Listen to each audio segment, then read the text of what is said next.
안녕하세요 여러분, 이쌤입니다. 제 옆에서 항상 촬영을 같이 하던 친구가 너무 꼬질꼬질해져서 목욕을 갔어요. 이렇게 혼자 촬영해보려고 합니다. 오늘은 개인적인 경험과 제 생각을 조금 용기 내서 소신 발언해보려고 해요. 혹시 여러분들 투자 관련해서 이런 말 들어보셨나요? 투자하기 전에 시드머니 1억부터 모으세요.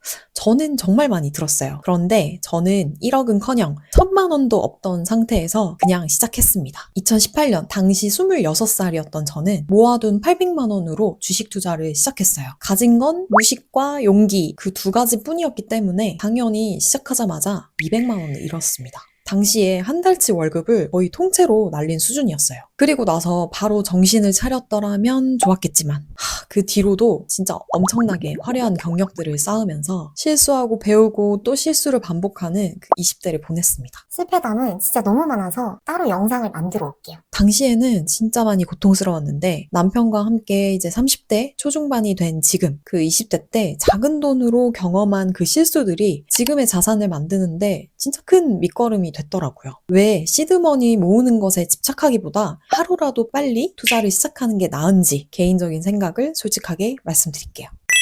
사실 책에서도 유튜브에서도 강연에서도 사회 초년생이면 시드머니 1억부터 모으고 시작하세요. 이게 거의 공식처럼 나옵니다. 이 조언이 완전히 틀렸다는 게 아니에요. 실제로 가장 안전하고 많은 분들에게 도움이 되는 방법이에요. 하지만 2025년인 현재 최선의 방법은 아닐 수 있다고 생각해요. 예전에는 시드머니를 먼저 모아놓고 시작하는 게 안전했을 수 있어요. 나의 그 시드가 비교적 잘 지켜졌거든요. 불과 2000년대 초까지만 해도 예금금리가 6에서 7%대, 저축만으로도 내가 가진 현금이 인플레이션 방어가 됐고 1억을 가졌다고 하면 부동산 갭 투자 충분히 가능한 시절이었습니다. 그런데 지금은 어떤가요? 예금금리 은행 가서 3% 받으면 잘 받는 수준이고 물가는 매년 체감 5%씩 오르니까 내 월급 빼고는 다 오르는 상황이죠. 현금만 쥐고 있으면 실질적으로 더 가난해지는 구조예요. 이게 제가 느낀 가장 큰 변화입니다. 여기서 이런 질문이 들어올 수 있어요. 그래도 시드머니 1억 모은 다음에 투자하는 게 안전하지 않나요? 준비가 안 된 상태에서 무리하면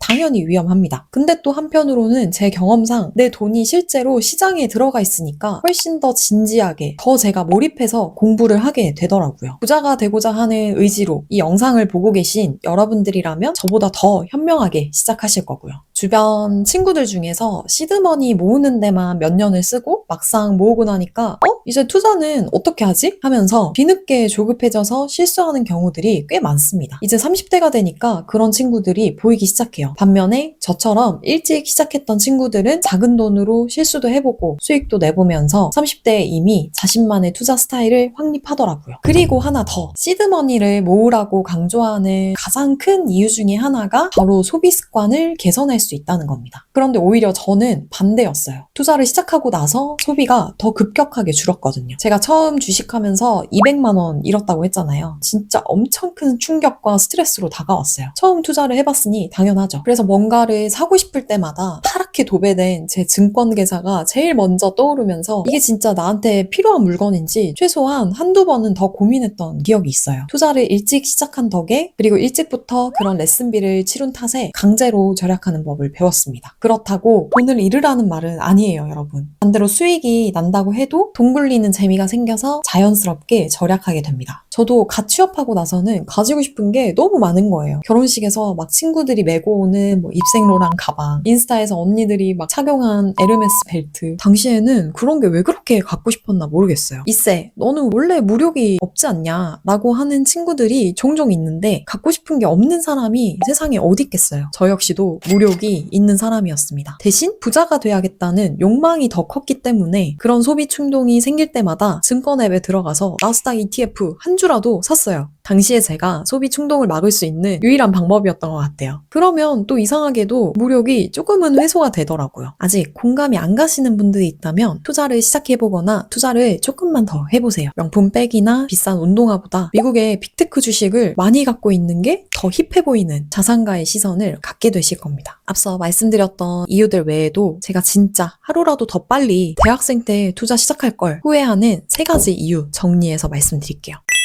첫 번째, 내 투자 그릇을 알게 된다. 최근에 생각이 좀 달라진 게 있는데 예전에는 부자가 되려면 소위 말하는 돈그릇이 커야 된다라고만 생각했어요. 근데 지금은 그릇의 크기도 중요하지만 나한테 맞는 그릇의 모양을 찾는 게 먼저라고 생각해요. 코인 투자가 맞는 사람이 있고 주식 투자가 맞는 사람, 부동산이 맞는 사람이 있습니다. 주식 투자에서도 단기 트레이딩이 맞는 사람, 리밸런싱이 맞는 사람, 아니면 저처럼 그냥 묵혀놓고 쭉 가는 장기 투자가 맞는 사람, 이런 여러 가지 부류로 나뉘어져요. 물론 확률적으로 실패하기 어려운 어떤 보편적인 투자 철학과 원칙은 반드시 있지만 실제로 부자가 된 분들을 보면 생각보다 스타일이 되게 다양하더라고요. 즉, 제가 말씀드리고 싶은 건 어떤 투자를 했을 때 결과가 좋았고 내가 앞으로도 그 방법을 유지할 수 있는지 그걸 파악하는 게 핵심이고 그 과정에는 절대적인 시간과 각자의 데이터들이 필요하다는 거죠. 저도 욕심이 많고 좀 조급한 성격이어서 초반에는 정말 별걸 다 해봤어요. 3배의 레버리지 상품도 사봤고 단타,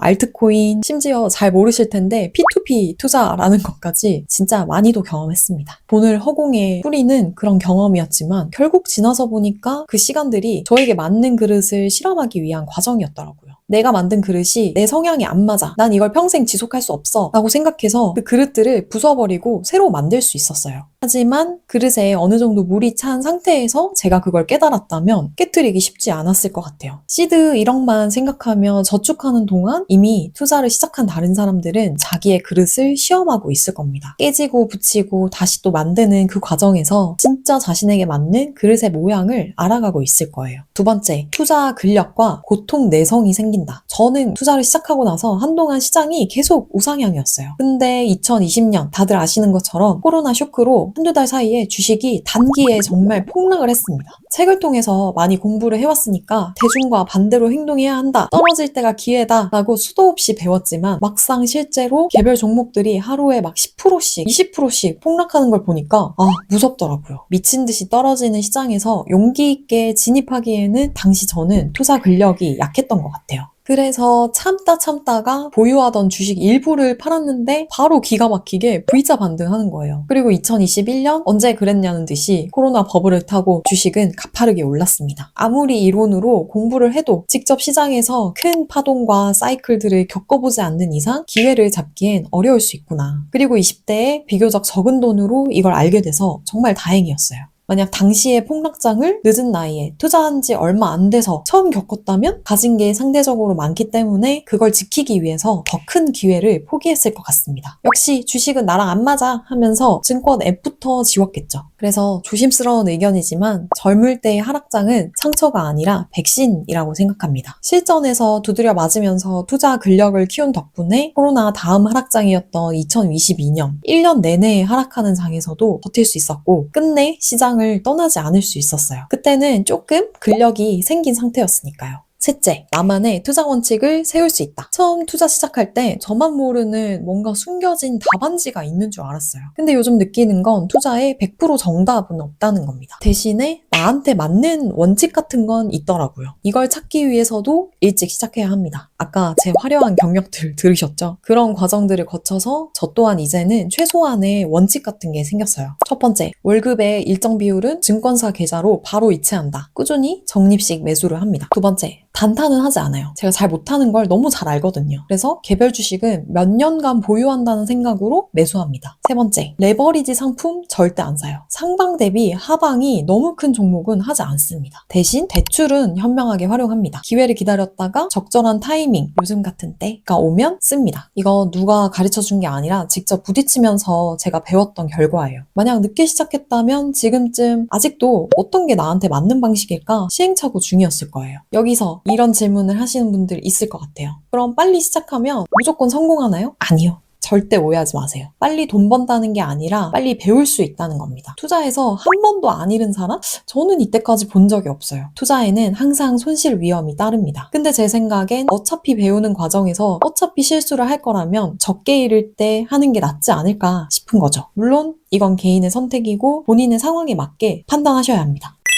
투자를 시작하면서 느낀 건 배움과 경험에도 복리가 있다는 거예요. 시드 1억을 저축하는 데만 5년이 걸린다면 그 5년이라는 기간 동안 직접 시장에 나가서 공부한 분들은 이미 최소 2번 이상의 사이클을 경험할 겁니다. 투자는 결국 시간의 게임이라고 생각해요. 30대 초반인 제가 남편과 같이 4년 만에 순자산을 3배로 만들 수 있었던 건 제가 남들보다 뭐 뛰어나서 머리가 좋아서 절대 아닙니다. 앞서 말했듯이 투자를 또래보다 일찍 시작했고 내 성향이 어떤지, 내가 어떤 상황에 흔들리는지 고민할 수 있는 시간을 먼저 확보했기 때문이라고 생각해요. 물론 각자 상황이 다르고 준비가 안 됐다면 무리할 필요는 절대 없습니다. 그리고 실행하면서 공부할 자신도 없다면 절대 추천하지 않아요. 하지만 만약 준비가 됐고 각오가 됐다면 소액으로라도 경험을 쌓아보는 건 생각보다 큰 도움이 될 수 있습니다. 오늘 이야기 도움되셨다면 좋아요와 구독 눌러주시고 다음 편 영상에서는 저희 부부가 함께 자산을 어떻게 모아갈 수 있었는지를 조금 더 자세하게 들고 와볼게요. 모두들 몇 살 때 어떤 계기로 투자를 시작하셨는지 궁금합니다. 댓글로 공유해주세요. 감사합니다.